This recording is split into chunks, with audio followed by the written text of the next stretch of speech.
ए जी का हमने के शादी के 3 साल हो गए। हाँ और रउआ आजले एगो पंखा तक ना लगवैनी। अरे पगली तू काहे परेशान बाड़ू, तू ही तो हमार जान बाड़ू। पंखा का मोबाइल खातिर तो कुछ और लगा दे। ओके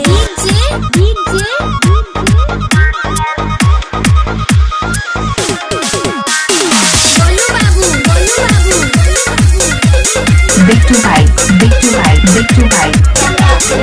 दंदाहा वैशाली दंदाहा वैशाली दंदाहा वैशाली दंदाहा वैशाली दंदाहा वैशाली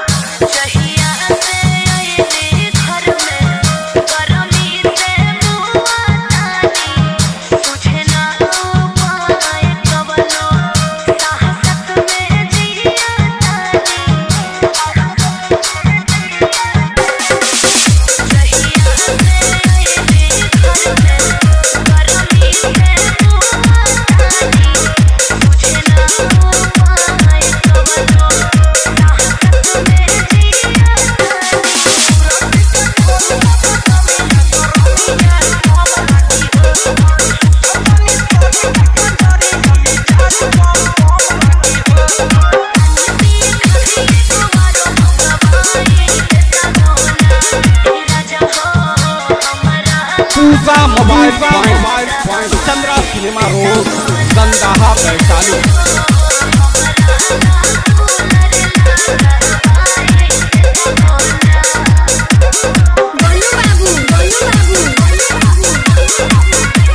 बिट्टू भाई मन नाही करे सैया